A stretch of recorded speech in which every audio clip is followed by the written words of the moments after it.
Hello and welcome to the Business of Dance. Today I'm in conversation with someone who's shaping his unique artistic vision while keeping a day job afloat. We'll navigate through how he structures his time, finance, and opportunities to make dance not just a passion but a real career. Hi Aditya, thank you for doing this. Thank you for having me. If you talk about a male dancer in India, what do you think is the general image and how true is it to your life? Uh, the general image I think has changed a lot in 2026. I think everyone has got their own version of themselves these days, much away from the stereotypical image that people have of a male dancer. I think there's so many artists out there doing their own thing, uh, taking their respective art forms forward. It's so diverse today that it actually makes me really proud to see how much work has gone into shaping different images today. And to a large extent, I feel I have also fallen in the same way. Uh, Finding my own identity as a dancer has taken, I think, maybe 10 years, a little more than that. uh, it's been a long journey of understanding what I want to show, what I want to present, what my art allows me to present. So I think the general image today is very in line with what I'm also doing. So yeah, I think that's where I'm at with this. Did you start with Kathak or was there a different inclination towards dance that you had earlier? So Kathak was very not part of the picture at all. I started off as one of those kids who went to different summer camps, and they have those typical kids dance activities going on. And it so happened that I found an interest towards that there. So when the camp got over, they kind of asked me to go and join, a dance class. The guy told my parents that, oh, he seems to be inclined. So naturally, at the time, I How think old were you then? I was, I think, 8, 9, Okay. yeah, somewhere just around 8, 9. And that's when, Shamak Davar classes were really popular at the time. Yes. I think if you haven't been to a Shamak Davar class in your childhood, have you really True. danced? True. So everyone I knew was already part of it, so we kind of went with the process. So it started off as a very different trajectory, and I think somewhere in my school days, around 6th and 7th grade, one of my closest friends, one of my best friends today, I saw her dance Kathak, and I instantly took a liking to it because I was like, this is so different from what I've seen usually, like completely out of the blue. I'm seeing spins, I'm seeing like these complex footwork patterns. So that's where it all began. And I explored every style that I possibly could, and somehow Kathak just never left me. So, I think we can see that, when you yeah. said that it struck with you, that was Mm. not the case for me. I always ran away from classical dance. Yeah. I said it's not for me, and then eventually went into it. But Mm. when you talk about it, it's seen in what you're doing today. Yeah. It's very evident that you actually fell for the form. Yeah, absolutely. I think it didn't take me a second more than just seeing it once on stage, and that was it. It was a full stop there. When did you officially start learning Kathak? Um, I think it was in 8th grade, so I'm a bit of a late bloomer, as most people would say. Kids pick up at the age of 2, 3, 4, and I've picked it up somewhere close to my adolescent years, my puberty years. So I think it was around maybe 14, 15, if I'm not wrong, and that's when I started, somewhere around 8th, 9th grade, and then from there it went on. But it was very on and off, because it's typical board exam time, and parents ask you to focus on Yes. studies, and your extracurriculars take a hit. So it was a lot of juggling back and forth. I think until my college days it was very back and forth, but then once I joined college and I had that extra time to spend, that's when I could actually focus on it. So that's when I got connected to teachers, and took it up very formally and pursued that path. Doing it that way. When you started off as a child, were there more male children in class learning, or were you one of those? And then, if you were alone, Yeah. how was it like for you? Uh, so when it came, even with regular dance classes, usually I would be either the only guy or probably one other guy in class. So for the longest time, I never saw anything wrong with it. I always was usually the only male child, because my liking towards dance forms also wasn't a typical choice for male dancers at the time, right? I was looking at a classical dance form. I was also looking at contemporary. I was looking at ballet. I was looking at jazz. Things that you don't generally, mean, now, yes, of course, but Yeah. maybe back in the day, not that many dancers who were male dancers. Yeah, you just had a handful. Yeah, just a handful of them. So I've always been that one Krishna in a class or that one male dancer in a class who's used as the center marking point, and then there's women all around. But it kind of found its way to me. Like, I never found anything offbeat about it. You enjoyed the Yeah, attention you absolutely. got. I mean, being the only guy, it came with its perks. You're in the bank center, everyone's looking at you, the choreography is, all about Yeah. you. So it But came with then, its did perks. your non-dancer friends or someone from your family or your relatives comment about it otherwise? Oh, of course. Um, it's sad to say that this is still a reality. Uh, though a lot of people have accepted that backward mentality of men don't dance, I think still today I get a lot It of is. comments, not just from friends or distant observers, sometimes from family as well. But it's like an undercurrent where they're just not fully comfortable with the fact that, oh, he is a male classical dancer. I think there is still a lot of stigma around it in terms of Indian society, but for a larger part of it, I don't see that anymore. Still, there in my childhood days, at least, some of my own teachers would ask me to step out of a performance, saying, "You're a guy, you don't need to do this," or "You're a boy, this is not. Go play, go do football, go play basketball, do something else. This is not where you're supposed to be." Uh, so for the longest time, I was in that battle as well. I've heard a lot, um, but I don't know. I think it kind of comes through one ear, goes out through the other. I built thick skin for this from a very young age. You So had the passion for it. yeah, So, exactly. did you ever consider at any point when you had such comments coming in? Did you ever consider quitting dance? Yeah, there was one point in my artistic journey, I think, where from some people who you really look up to, uh, when they also begin to put you in a position where you begin to doubt your work, I think that's the only point where I said, okay, maybe I'm not in the right profession.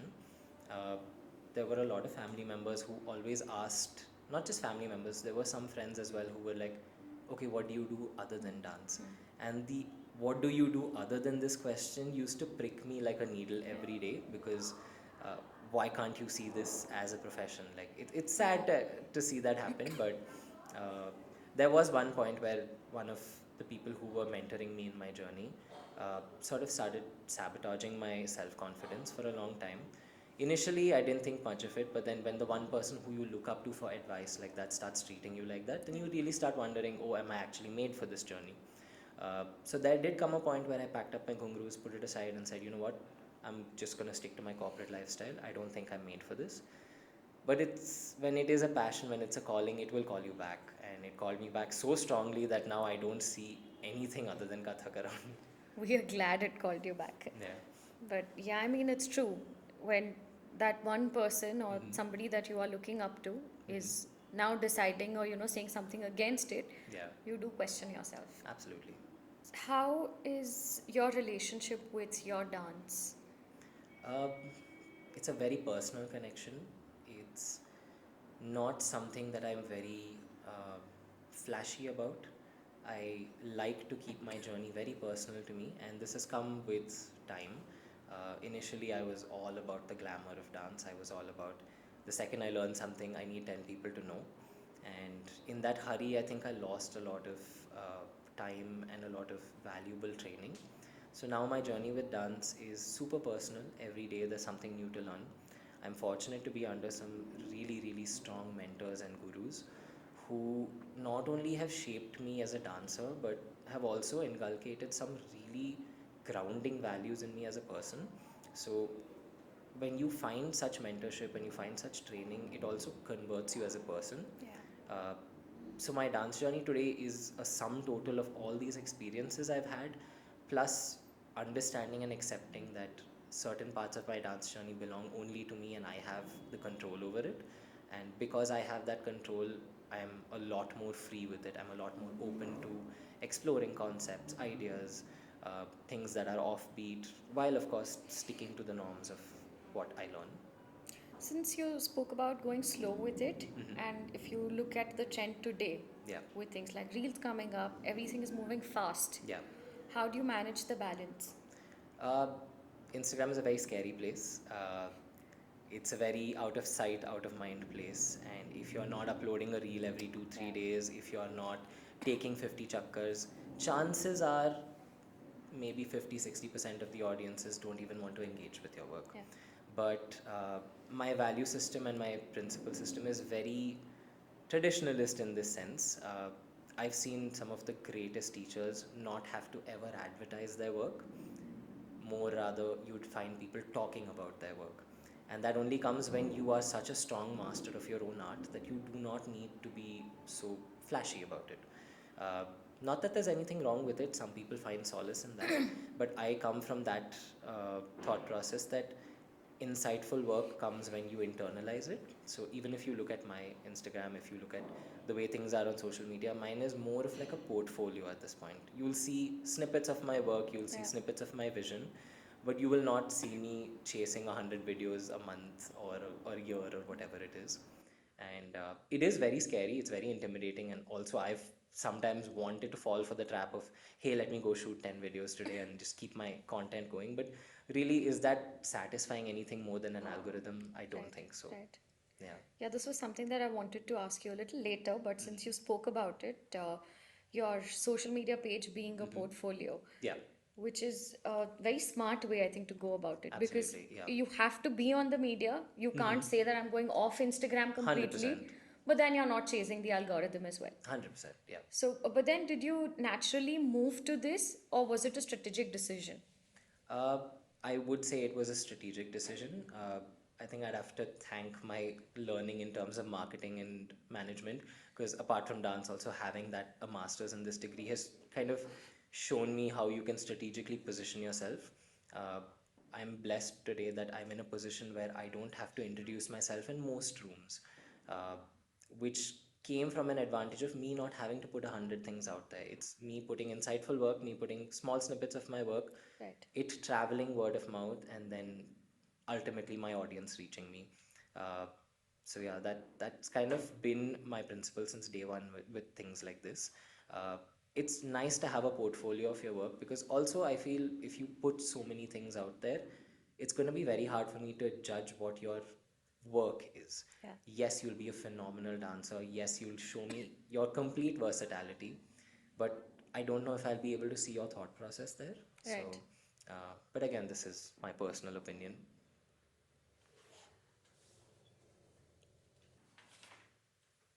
I have seen your Ang. It's very beautiful. Thank But you. again, looking back at a male dancer Yeah. having such good Ang or soft emotions, what is your audience reaction like?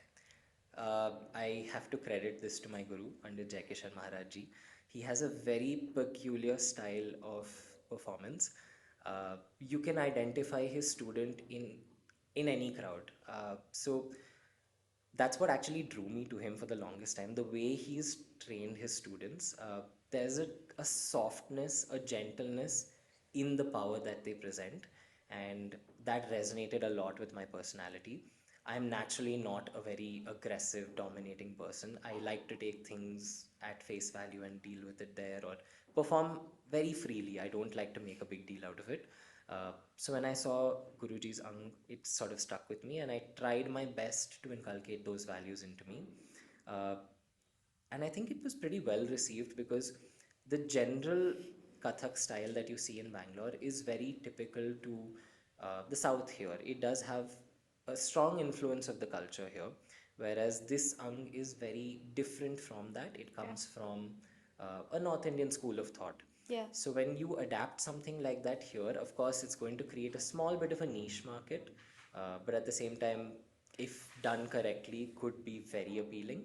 So I think that worked in my favor, and of course, me working tirelessly to make sure I'm able to put that out there, uh, sort of drew an audience for it, and now I think I've made it my USP. You have, but I'm surprised you've never had this. I mean, I don't think it happens today, but I went back to thinking of it from the movie Ranbir and Alia's movie. Sorry, not Ranveer, Ranveer Singh and Alia, recent movie, Rocky and Rani. Rocky and Rani, Rocky yeah. and Rani. So there was a very good section that they have pulled out where her father is a dancer and Yeah, yeah. Ranveer's family is constantly calling him a nachaniya. 100%, yeah. So has that ever happened? Not with family, but I have been in rooms where some of the people who I thought were my closest friends have been the people to pass such comments. Of course, it was hurtful initially, but uh, it's only hurtful if you also have the same vision and perspective. When you don't demean your work or think of it from an angle that it could be derogatory, no matter what anybody says, it's not going to affect you. So, from a very young age, when I saw these preconceived notions that people had, all I told myself is, you like to do this, and there's nothing that's going to stop you from it. It doesn't matter who has to say what. Yeah. And naturally, I heard a lot of things, but over time, you kind of build thick skin for it. And it's now come to a point where my sole purpose as a dancer is to go to said places where said things are being told and inform them very politely and very confidently that your opinion is yours only and probably wrong in this time and No, I age. think now your work speaks for you. Absolutely. You don't even have to say anything. I mean, whatever they call you, you're still being called to do work. Exactly. Yeah. That sort of At the answers end of the everything. day, my work is paying my Yeah. bills, keeping me Yeah, I happy, and mean, way more than happier than. whatever you call me, I'm still doing Yeah, my thing and I'm doing people my are thing. calling me for it. Exactly. What has social media given you that offline spaces couldn't offer? Uh, I think I'm very thankful to social media for connecting me to people. The biggest boon I've had from my online presence is the fact that I've been able to network with people. I think it would have taken 5, 6 years more for the two of us to have connected Yeah. if not for social media. Uh, Through it, I've met some of my now closest friends, some extremely good artists. Uh, I found a teacher that I probably never could have, even if I swam seven seas. I found mentors, I've connected with people. So, networking has been a huge boon, uh, but it's also brought in a lot of paid work for me, which offline would have happened, but would have taken a lot more time. Uh, just the fact that I had an online presence brought me collaborations, networking opportunities, corporate events, lecture demonstrations, Yeah. even being a guest in schools to talk to students who are thinking of pursuing an artistic career. So, a lot has come through it for sure. How do you think we can sort of compile all of this together? Because as dancers, I Hmm. feel we have very strong what do you say way of putting ourselves out, but Hmm. nobody is using it. Yeah. I think as a dancer, what I've seen most people miss out on is that a lot of us think that dancing and focusing on our riyaz is everything. But in today's world, you have to treat your passion like a profession. If you are looking to make a career out of this, if you are looking to get ahead, then you also have to think of five other angles: how you're going to market yourself, where you're positioning yourself, who your target audience is, what kind of Yeah. students you want. uh, all of that plays a very impactful role in how you are perceived by an audience. Tomorrow you could be seen as somebody who just takes tiny workshops on, you know uh, commercial music, or you could be somebody who has gone on to make their own thing, built an empire for themselves, and has grown from scratch this huge student base, is diversifying themselves, doing other things. So uh, it really is important, I think, in today's day and age, not just to have that emotional integrity, but also to be financially sound in your head and to make a lot of strategic decisions when it comes to your art. Yeah. Think of art as more like your brand. Absolutely. You have to think of it like a profession. You cannot treat it like a passion alone. It has to also have those perspectives to it. Thank you. I'm so glad somebody said this. Yeah. It's very rare to find it in the Mhm. dance world because everyone's just talking about giving it Absolutely, yeah. It's and and not. it's so important because yes, it's nice to give everything to your art, but your art has to give back to you. Yeah. Your art is not only going to satisfy the soul; it has to satisfy the bills. Yeah. So you have to look at it from a point of view of how good can I make my work that tomorrow I can approach XYZ organizations, Right. get a grant, get a commission, get paid work done, and get myself to a position where what I've invested into the art comes back to me as interest. Yeah. Hmm. Yeah, I mean, think money. Absolutely. Dancers don't do it. Yeah. You're always stuck in thinking artistically, but you're Hmm. not thinking about Yeah, I've seen a lot money. of dancers, and I'm not ashamed to admit, me myself in my earlier years, I've taken on shows where the pay is like pocket money that could probably get you a burger at a Yeah. restaurant. Uh, but just for those 10 minutes of screen time, Yeah. those 10 minutes of the spotlight, I've seen so many of us say yes to shows that potentially is not going to give you anything other than 10 minutes of stage time.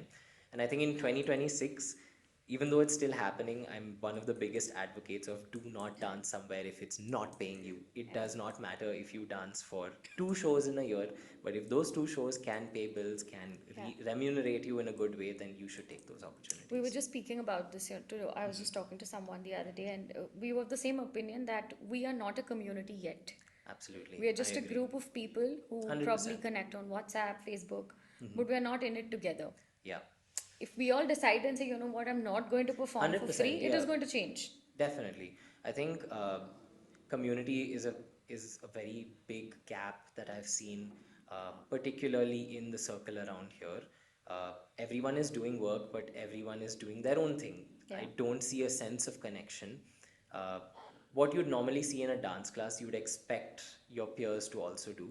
I understand there is competition, but competition will only exist when you are not looking to let somebody else go ahead of you. If as a community, a Kathak community, we can grow together, we Yeah. can Yeah. align our visions and take it forward, then ultimately that art that you are all individually pursuing at some point will connect. And then you create this unstoppable base of people who engage in paid work, people who do meaningful work, insightful work, and an unshakable force of True. we won't step back. True. Do you think at some point this is because of uh, how it was passed on to us? What I'm going to say might sound very controversial, but I have seen a very strong sense of gatekeeping amongst a lot of peers. I do believe that the way art has been passed on has been slightly traditional. A lot of teachers have been of the thought that it should stay with you until you are fully ready to take it out forward. Uh, but the current audience, the current generation of students are a very fast paced system. So there's this imbalance that's going on where you have this traditionalist school of thought Yeah. that pours drop by drop, and then there's this massive vessel that's just looking to be filled. So this gap that comes in usually creates a lot of problems. So I'm yet to see artists find a bridge here, and I myself am trying to do the same thing where when you let information flow freely, one of two things are going to happen. Either the vessel that's trying to receive it is going to say this is too much for me and will step back on their own, or that vessel is going to say this is good, I how can I wanted make it it. better, I want more. uh, so really it's a system that can set itself up if you let it. I just wish that the people who are passing it down right now have the same school of thought where they do not hold it back. Yeah. They really give it out, and then whoever wants to take it will actually take Take it. it forward. Yeah. Yeah, I mean, we have to grow together, like you 100%. said, not keep it to ourselves. As a male teacher or a performer, what is your thought on safety and boundaries? Uh, you mean with students or Yeah. personally? So, I am a male teacher. I have 60 plus students, out of which two are male students. I deal with so many women, so many emotions on a daily. Uh, Safety is a non negotiable, and a lot of people talk about creating a safe space. I am of the thought that you cannot create a safe space because safety is not something you can give, it is something that you can allow someone to feel. Uh, so, as a male dancer, yes, I take an extra step to make sure my students are comfortable. There are a lot of times where, you know, I have students of different age groups. They come from 19 to 56, 57. Everyone has different problems, everyone comes with a different mindset. So I strive to sort of create an environment where all these women who come to me feel comfortable.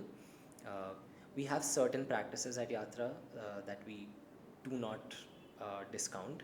One is, of course, every time students come in, we change the vibe of the room. We ask everybody, what was your weekend like? What did you do? We just get into this like sort of jokey mood to take them out of this one situation where somebody could have come from a fight at home, somebody could have lost a family member, somebody might have had a bad day at work, and you sort of change that environment and you create this sort of positive atmosphere where everyone is suddenly talking about the best thing that happened to them in the week. Uh, and then post class, I don't know, it's just sort of set itself in a way where everyone looks out for each other. So they've kind of created this community of I'll make sure you get home safe, I'll drop you home, let's carpool, let's figure this out. So small things like this have sort of given rise to an unshakable space at Yatra where we've got certain safety parameters in place where you're able to make sure everyone's having a good time. There are constant check-ins from our faculty and from me myself to make sure everyone is not just learning but they're also having a good time. I feel like a lot of places just focus on training but they don't really focus on making sure the training is not just dance oriented, it should also be personality development. So those are a few things that we sort of try to inculcate into our work, which helps us out. You also work apart from I do, dancing. yes. How do you make time for dance and work? It's a nice little tug of war. So I do work as a marketing manager as well, and that's my 9 to 5. And I would say my dance becomes my 5 to 9.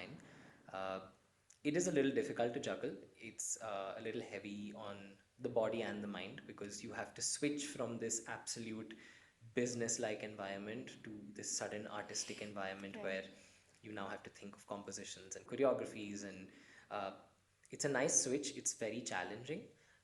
It's something that takes time to adjust to. So I do like it. I do like the grind, but it is quite quite a challenge.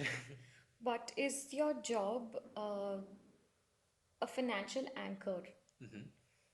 for you to continue dancing? Uh, Anchor, I don't know if I'd want to use that word, but I think it's like a little cushion. It's a little buffer.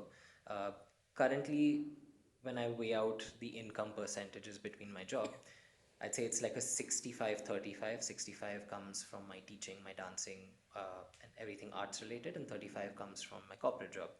Uh, so it sort of creates a little pocket, a little cushion, I would say, which helps me take care of the smaller expenses where I don't have to worry about things like rent and gas and electricity and all those things. Whereas the income that comes from dance can then get reinvested Still into back. my work and I can then take it from step one to step two and so on.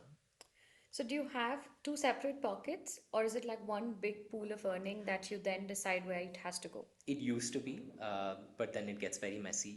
Like I said before, you need to treat your passion like a profession as well. So it is two separate pools of income.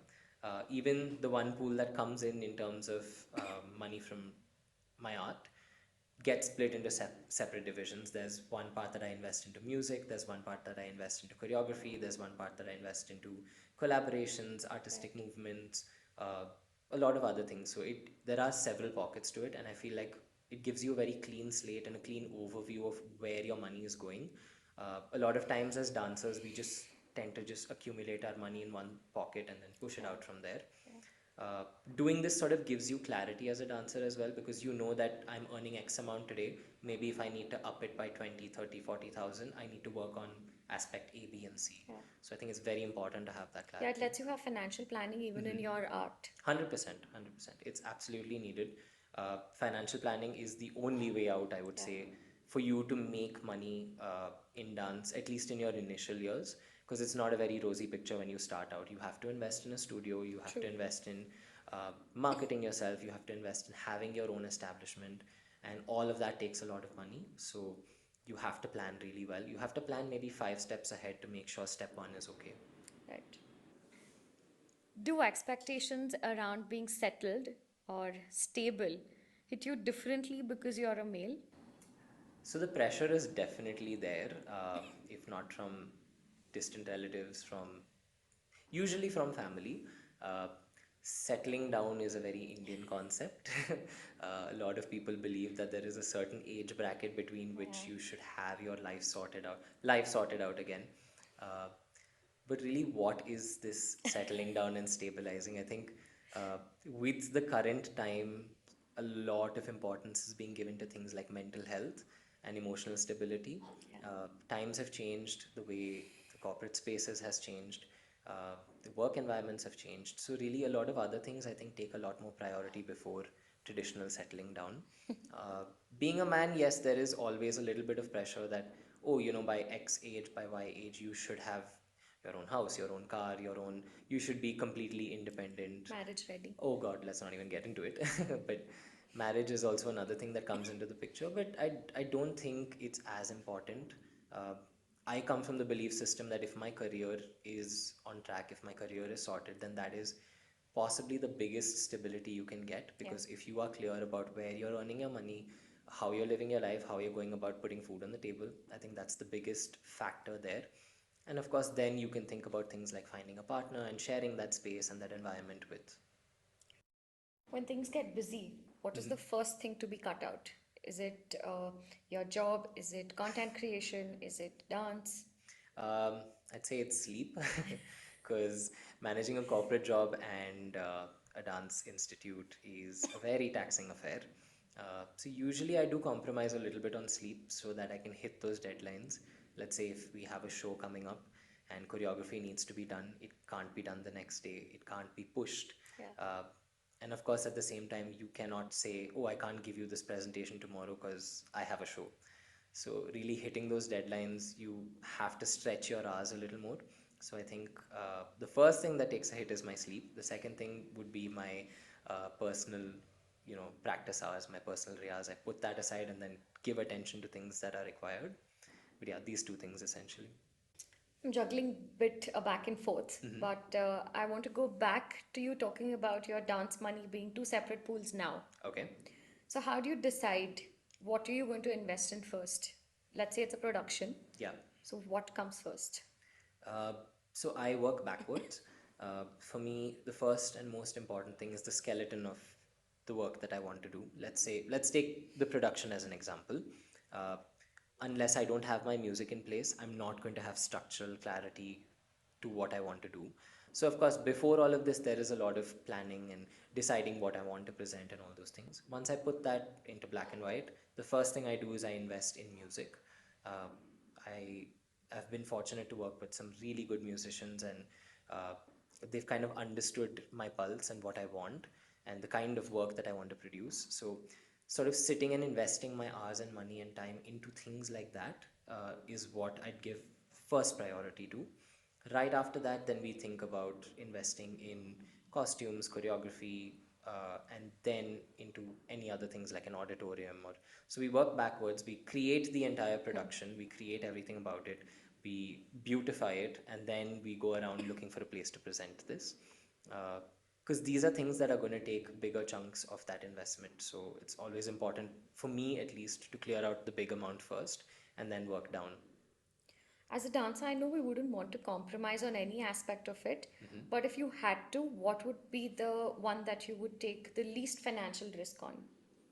Uh, I think it would be costumes, uh, because at the end of the day, you are using Kathak, which is a medium that has been passed down to you, and it was never passed down with fancy jewelry, pretty costumes, flowy anarkalis, or big lots of ghera wala skirts. Uh, though I do pay a lot of attention to these things, if I had to cut it out, I think I would present my work in the most bare minimum way possible. How do you decide whether to take up a particular corporate gig? What are the factors that you consider before accepting it? Um, So I have a checklist for this. One is to, of course, know what kind of event. Uh, Second, what is the performance that they're looking for? What is the kind of audience that I'm presenting it to? And then come the other elements. Corporate gigs are a little bit of a risk, especially for classical dancers, because the demand of the event can be very different from what we usually present. So it's very important to know where, what, how you're performing. Uh, it's also very important to know your audience. There have been situations where uh, I've had to go to a corporate show and then had to say no just before stepping on stage, solely because there's open alcohol in the venue. Uh, there are people who are drunk at the venue, and these are things that you can't avoid. But when it comes to classical dance, there are certain boundaries that even we don't like to cross. So these are a few factors that I feel like every dancer should take into consideration. Yes, it's very pretty to get into a corporate event because it pays well, but it should not come at the cost of your um, value system. Right. Yeah, this one is a very debatable thing, I would Absolutely. say. I mean, Yeah. a lot of them don't do it. Mm-hmm. I think most of them don't do it if Yeah. there's alcohol being served. But 100%. I've had opinions from people who are organizers Mm-hmm. who say that why not? You know, you should. It's big money. 100%.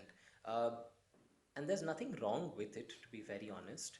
Uh, Dance is also a form of entertainment, but when it comes to a classical dance, especially things like Kathak, Bharatnatyam, or any other classical dance for that matter, it comes from a very spiritualistic outlook.